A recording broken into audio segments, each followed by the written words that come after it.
Scotland possesses an enormous coastline for its size, with countless rivers and lochs and some of the richest fishing grounds in Europe. At the same time, much of Scotland has suffered from a dearth of resources, even going into the modern era, with many agriculturally marginal areas and significantly less arable land than other regions in Britain. During Scotland's modern history, fishing has often been used both to offset some of its other natural disadvantages and to create a viable export industry enriching what might otherwise be potentially unproductive areas. We might, therefore, expect fish to have played a major role in the diets of its ancient inhabitants. Yet, for long periods of time, the archaeological evidence suggests the opposite. Join me as we examine one of the stranger apparent habits of Scotland's mysterious early medieval and Iron Age inhabitants. The Roman historian Cassius gives us a lot of strange anecdotes. From the Dacians giving the Romans a warning inscribed on what is just called a large mushroom, to the Jews of Cyrene eating the local Greek and Roman inhabitants and turning their skin into clothing during the Kitos War. One of his stranger descriptions, though, is when he describes the inhabitants of modern-day Scotland, likely based on accounts related to him by those who fought during the invasion of Septimius Severus during the early 3rd century AD. To quote from parts of his description of the inhabitants of modern-day Scotland, there are two principal races of the Britons, the Caledonians and the Maitai. Both tribes inhabit wild and waterless mountains and desolate and swampy plains, and possess neither walls, cities, nor tilled fields, but live on their flocks, wild game, and certain fruits, for they do not touch the fish, which are there found in immense and inexhaustible quantities. They dwell in tents, naked and unshod, possess their women in common, and in common rear all the offspring. They can endure hunger and cold and any kind of hardship, for they plunge into the swamps and exist there for many days with only their heads above water. Of course, much of this description is of fairly dubious reliability, and perhaps reflects more of a Roman view of what the Caledonians and the Maitai were thought to be like, rather than the actual realities of Iron Age Scotland. While there may be some evidence for the practice of transhumance in Iron Age Britain, the peoples inhabiting Scotland at the time predominantly existed in settled farming communities, with evidence for the cultivation of many crops, such as barley, oats, and emmer wheat. Cassius Dio's claims of the people he describes as Britons being unclothed, naked, and sharing women in common are all pretty unlikely, and they're more reminiscent of classical depictions of a classic barbarian, rather than a genuine reflection of the customs of the people of Iron Age Scotland. And of course, the idea of the Caledonians sitting in bogs for days at a time appears, if nothing else, to be a rather impractical way of avoiding the cold. I haven't personally tried it as a way of getting through a Scottish winter, but I don't think it would help very much. Perhaps this is maybe a sort of distorted reflection of the sort of asymmetrical warfare that Severus's troops encountered during their expeditions north of Hadrian's Wall, but it still seems pretty far-fetched. Given these elements of his description, it might make sense to write off what Cassius Dio says about the lack of fish consumption too. It does, of course, seem rather unlikely that people living in an often difficult land, and one likely somewhat prone to food stress, would choose not to exploit one of their greatest natural advantages. This is generally how earlier scholars viewed this, not as an accurate reflection of the Caledonian and Pictish reality, but instead interpreted as a literary trope, where classical writers described the people they viewed as barbarians in a way that would highlight their perceived primitiveness. And yet, modern archaeological evidence makes this claim significantly more plausible than we might first have thought. The first evidence for the possibility of a lack of fish consumption came from the rather limited presence of fish bones in refuse across early medieval and Iron Age Scotland, as well as in pre-Roman England and Wales. By itself, this is of course not conclusive, as fish bones are particularly fragile, and as such they're vulnerable to a bias against their recovery. And there are of course some individual exceptions to this broad trend, such as evidence from Orkney indicating at least some significant fishbone assemblages, dating to the pre-Roman Iron Age. However, this picture does seem to contrast with Roman-era sites in England and Wales, where significant assemblages of fish appear to be present. This includes expensive imported fish from places like the Mediterranean and Atlantic Gaul, as well as evidence for the import of Rome's somewhat infamous fish sauce garum, both of which were consumed by the Roman elite in the relatively few urban centres of Roman Britain.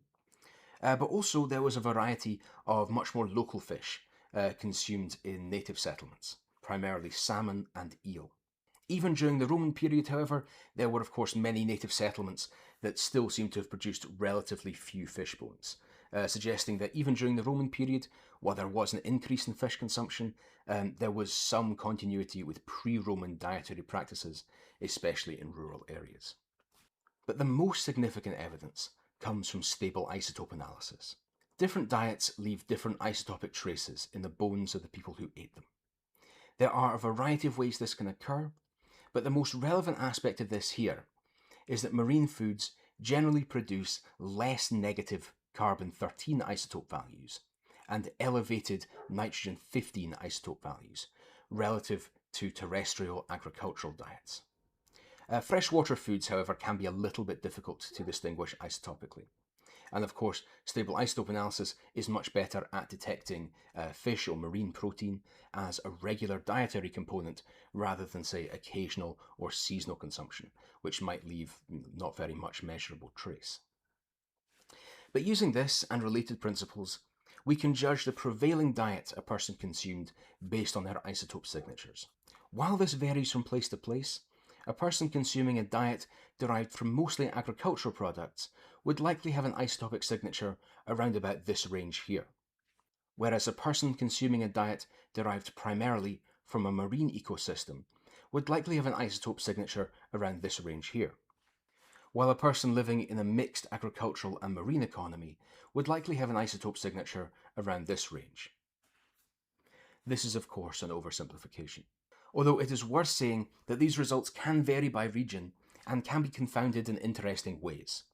For instance, in Orkney, there seems to have been a practice of grazing sheep in marine ecosystems, and sheep consumption of seaweeds and marine invertebrates may have contributed to a higher marine signature in the diets of early medieval Orkney relative to some other places in Scotland, despite possibly not having a higher level of direct marine protein consumption.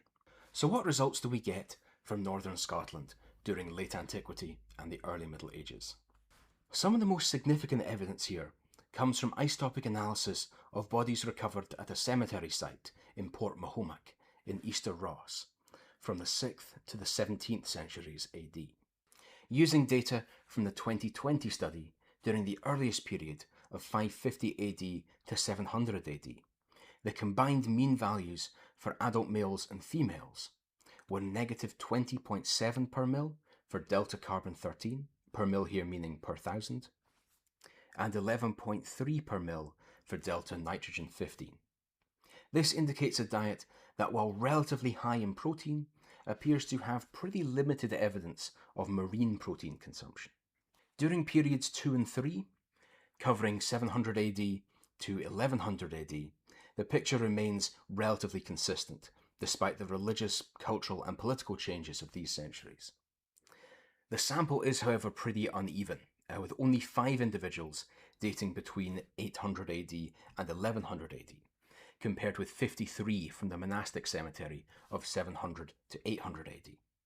This contrasts significantly with the periods after 1100 AD, where a marked increase in the consumption of marine protein is apparent, with average values for delta carbon 13C being negative 18.5 per mil, and for delta nitrogen 15 being 14.8 per mil for periods 4 and 5, running from 1100 AD to 1700 AD, indicating that these people primarily ate a diet using both terrestrial and maritime food sources. As you can see in this graph, there is barely any stable isotope overlap between the periods 1, 2 and 3, running from 550 to 1100, and period 4, running from 1100 to 1600, indicating a major change in diet taking place by around 1100 AD, remembering that we have pretty poor sampling for the couple of centuries before 1100 AD. And this pattern isn't confined to Easter Ross either, but it's found across a much wider area. Analysis of the famous Blair Athol skeleton, belonging to a man from around the 5th or maybe 6th centuries AD, also indicated a broadly terrestrial diet, with little marine protein, although it has suggested he might have consumed riverine fish as part of his diet. There is also evidence from Orkney of pretty limited marine consumption during the early medieval period, based on what we might expect from the later medieval period. Although what stable isotope evidence we do have might have been contaminated by the aforementioned practice of grazing sheep in marine environments. There is also isotopic evidence from Fife, from the Hebrides, and from several other locations, indicating either almost no marine protein consumption, or marine protein consumption significantly more limited than what we might otherwise expect. And this pattern is not isolated to Scotland, but appears widespread across Britain during the pre-Roman Iron Age, with fish consumption being more archaeologically visible following the Roman conquest, particularly in towns, military sites, and communities connected to Roman markets, but remaining low in northern Scotland until the High Middle Ages. Now, this does not mean these people never ate fish. There are a variety of scenarios that would explain our evidence here without requiring a complete prohibition on the eating of fish. For instance, it's possible that the consumption of fish was limited to particular festivals or religious occasions or some other occasion that might have carried immense importance to these people, but also rare enough to leave relatively little trace. Alternatively, fishing may not have been commonly practiced, but fish may still have been exploited on an opportunistic basis. Taken together, the isotope evidence and the scarcity of fish remains suggest that fish played a pretty limited role in diets across much of pre-Roman Britain, much more limited than we might otherwise expect. After the Roman invasion, of course, fish consumption increases in areas under Roman rule, with possibly a little bit of uncertainty around what are today the Scottish lowlands. And this increase in fish consumption is again particularly connected to those most Romanised locations, towns, military sites, and other settlements that were connected to those Roman markets. As we said before, many rural communities seem to have generally low levels of fish consumption during this time, although there is a general increase, albeit a less significant increase than in the more Romanised areas. Fish consumption, though, appears to have remained relatively low in the parts of Britain beyond Roman influence, namely much of Scotland north of the Firth of Forth. Fish consumption appears to have remained low in much of northern Scotland through the early medieval period, and a substantial increase is only visible by the period after about 1100 AD, although the limited sample sizes from the preceding centuries make it a little bit difficult to determine exactly where that transition happened. So why did these people seemingly avoid fish? Gloop is a tiny fishing village on the Isle of Yell, part of the Shetland archipelago. In the summer of 1881, a surprise storm hit a fishing fleet that had departed from Yell. 58 men died in the storm, around half of them from Gloop. This devastated the tiny fishing community, wiping out its entire adult male population in a single day, and leaving behind 34 widows and 85 orphans. Only months later, another storm killed 189 people, mostly from the village of Eyemouth. In the 19th century, similar disasters struck Lewis, the Moray Firth, and Stotfield, to give just a few examples, sometimes wiping out a substantial portion of these communities' adult men. And this is but a small glance into just how dangerous fishing has been even in Scotland's modern history. How much more dangerous might it have been during the Iron Age, without the relative advancements in maritime technology available in the 19th century? And how many communities would have to be devastated by similar disasters for fishing simply not to have been considered worth it? It is possible that the significant dangers involved in fishing, especially ocean fishing, may simply have been too great to justify. The calories gained from fishing may simply not have justified the risk of losing a large portion of the adult male population of any settlement involved in fishing at a large scale. Of course, this cannot explain the entire pattern. Fish and shellfish could also be gathered from rivers, from lochs, and from estuaries, without the same dangers as deep-sea fishing. But the risks involved in offshore fishing might explain why some communities were reluctant to invest in it. The dangers involved in fishing are likely to be part of the explanation here, but they are unlikely to account for all of it. If this pattern were unique to Scotland, the dangers of its relatively exposed coasts might provide a convincing explanation. But limited fish consumption is visible elsewhere in Britain during the pre-Roman Iron Age, including in communities with access to generally less exposed waters around the Irish Sea and English Channel. The most common explanation you will find posited for this pattern, at least on the internet, is that there may have been some sort of a religious taboo that limited the consumption of fish. This tends to be justified with the idea that the Picts, and the Iron Age Britons more broadly, viewed water and the creatures within with a particular spiritual significance, one that might have contributed to the creation of such a taboo. There are several pieces of circumstantial evidence that have been used to support this possibility, although none of them independently prove that such a taboo existed. Across much of Britain, votive offerings have been found in lakes and wetlands, such as Duddingston Loch in Edinburgh and Llyncerrig Bach in Anglesey. In these offerings, weapons or other items of value are deposited in bodies of water, often after being broken. The water here is often interpreted as being considered a liminal space or a gateway to another world, similar to how Tir na Nog is described in Irish mythology. However, this is an assumption based on later mythology from connected groups, not the Iron Age Britons themselves, who we don't have good records from. Pictish art provides another possible clue. Fish, particularly what appear to be salmon, occur among the symbols carved on Pictish stones, and they are often assumed to have significant spiritual significance. The Picts in particular are known for their depictions of what has been called the Pictish beast, the most common animalistic symbol in Pictish art. Its identity has not been conclusively confirmed, but among the many proposed identifications are a good number of marine mammals, such as dolphins, porpoises, or other cetaceans, although terrestrial and fantastical interpretations have also been suggested. A marine interpretation here for one of their most significant cultural symbols may go some way in explaining the cultural background that may have led to the creation of a taboo against the exploitation of marine resources. There may also be at least a distant comparison with what we know as the salmon of knowledge from the Irish Fenian cycle. I think the connection is probably sometimes overstated, especially because in the story we have, it involves the eating of the salmon in order to acquire its knowledge, which doesn't seem to go particularly well with a taboo against the eating of fish. Nevertheless, when considered alongside other Irish stories of people transforming into salmon, and the prominence of fish in Pictish imagery, it at least suggests that fish could carry symbolic or supernatural associations in parts of the insular Celtic world. Of course, we must be careful though, not to assume that Irish and Pictish beliefs were identical. We can be pretty sure that they were not identical, we just don't know in what ways they weren't identical. This same caution even more strongly applies to later Scottish folklore, where water and the often mythological creatures that live within it are considered to have significant importance. Kelpies, Selkies, the Blue Men of the Minch, even Nessie, and other supernatural beings show that lochs, rivers and seas occupied an important place in the later Scottish imagination.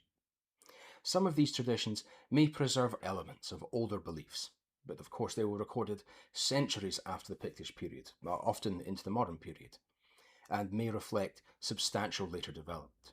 They can't simply be projected back into the Iron Age, but they might provide a hint of the spiritual significance of these bodies of water and the creatures that lived within them to the Picts. None of this proves that the Picts, or other Iron Age communities, followed a general religious prohibition on the eating of fish. The evidence here is entirely circumstantial. Nevertheless, when these traditions are considered alongside the unexpectedly limited evidence for the consumption of fish, it remains possible that the spiritual significance that water may have had in the worldview of the Picts and the Iron Age Britons may have contributed to beliefs that discouraged the consumption of fish, or viewed the consumption of fish with a religious significance that may have limited its consumption to certain occasions or circumstances. There is, however, another possibility. A lack of significant marine protein consumption was not entirely unique to Britain. Some communities in Scandinavia and the Baltic region appear to have undergone a similar Iron Age transformation from an earlier greater use of marine resources towards Iron Age diets primarily reliant on terrestrial foods.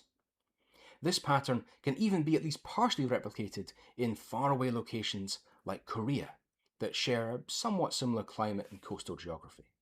Comparable reductions in marine protein consumption elsewhere suggest that Britain's pattern might not require a uniquely local taboo. Broader economic changes associated with the Iron Age may offer at least part of the explanation here. What might be going on may be more of a reflection of Iron Age technology and its interaction with the constraints of northern oceanic climates. As agriculture became more efficient than it had been in the Neolithic or the Bronze Age, it may have made more economic sense for Iron Age communities to prioritise terrestrial agriculture. Paradoxically, this might have been more the case in food-scarce northern maritime climates that you might expect to have focused more on fishing, as agriculture was very likely far more efficient in terms of the gathering of calories than fishing was. This provided dependable calories, while also supporting the husbandry of livestock, including cattle, that served as important stores and displays of wealth across much of Northern Europe during the Iron Age. What we might be seeing then is not necessarily a taboo or a direct response to danger, but an economic calculation, one that would eventually have become built into the culture.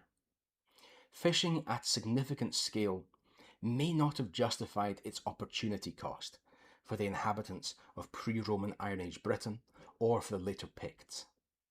Labour and time that could have been spent fishing may have been better directed towards the raising of crops and the raising of domestic animals, both in terms of the production of calories and, through the raising of cattle, the gathering of wealth and prestige.